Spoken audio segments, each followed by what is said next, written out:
All right, today we're diving into the work of Dr. Govind Prasadji Kaushik to uncover a really simple but incredibly powerful breathing exercise.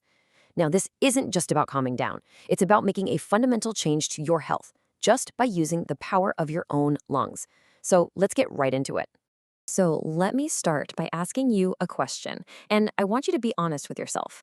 Are you really using your lungs to their full capacity? It sounds like a simple thing, right? But the truth is, most of us, we're not even close. And as you're about to see, that can have some pretty serious consequences. To get why this is such a big deal, we have to start at the very beginning, with the absolute foundation of our lives, our breath. In yoga, pranayama, which is the control of your breath, is considered so important because you can't do anything without a healthy body. And you absolutely cannot have a healthy body without healthy breathing. Now, this really puts it all into perspective, doesn't it? Just think about it for a second.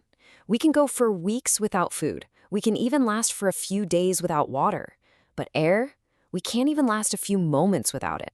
It's constant, it's non-negotiable, and that makes the quality of the air we breathe just paramount. And here is the incredible engine that processes all of that air, our lungs.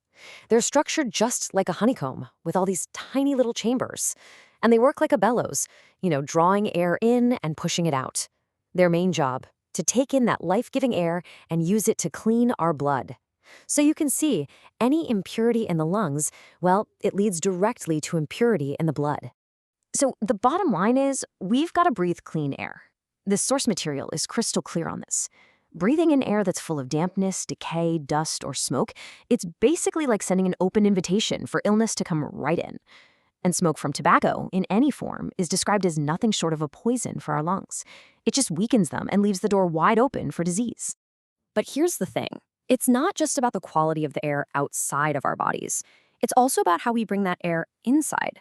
And that brings us to a huge problem for so many of us today, the real danger of shallow breathing. This is the reality for pretty much anyone who spends their day sitting down working at a desk. When we're not moving around, when we're not engaged in some kind of vigorous activity, our breathing just naturally becomes shallow. We end up using only a tiny little part of our lungs, right at the top, leaving that whole amazing honeycomb structure mostly inactive and unused. And you might be wondering, what happens in those unused parts? Well, it's not good. They basically become a perfect breeding ground for all sorts of problems. The source is very specific here, that inactive lung tissue can develop swelling, nodules, and it becomes a place where germs that cause serious diseases like tuberculosis and asthma can just settle in and start to multiply. And this quote, wow, it just ties it all together perfectly. When we only use a part of our lungs, the air we breathe in isn't getting filtered or purified the way it's supposed to. So this impure air comes into contact with our blood, and just like the source says, it makes our blood impure too. The only way to fix this? We have to start taking deep, full breaths. Okay, so that sounds a little scary, right? But thankfully, the solution is totally accessible. It starts with a really simple physical exercise that you can build into your daily routine. It's designed to force those deep breaths and start strengthening your lungs right away. Now listen, this isn't just a casual stroll through the park. To make this a real lung exercise, you've got to walk with purpose. Keep your posture tall and open, back straight, chest out. Let your arms swing freely, which helps open up your chest even more. And keep a steady, brisk pace. The whole idea is to get your breathing rate up naturally. Now, this next part is absolutely critical, so please pay close attention. Always breathe through your nose. Your nose is like a built-in natural filter.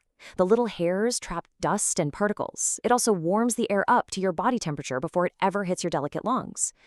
Breathing through your mouth completely bypasses that whole amazing system, sending cold, unfiltered air straight into your lungs, which can actually cause harm. All right, and now for the main event.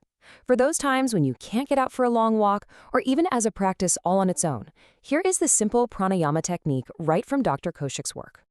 You're going to love how simple this is. First, just get into position. You can sit or stand, doesn't matter, but you have to make sure your back, neck, and head are all in one perfectly straight line. Then, you just begin breathing forcefully and quickly, always through the nose. Now, the single most important thing to remember is this. Even though the breaths are fast, they must be deep. You have to feel your whole lungs engaging. Don't sacrifice that depth just for speed. So, what's a good number to aim for? Well, just start by seeing how many breaths you can do comfortably before you feel winded, and then each day, just add 5 more. A really good target for someone who does this regularly is about 100 breaths in one session. And please, please do not skip this final step. It is just as important as the exercise itself. When you're done, don't just jump up and run to your next task. Just walk around slowly for a couple of minutes. Let your breathing settle down and return to its natural, calm rhythm before you do anything else. So, we end with this question, directed right at you. Now you have this simple, powerful knowledge from Dr. Kaushik. The power to strengthen one of the most vital organs in your body is literally in your hands.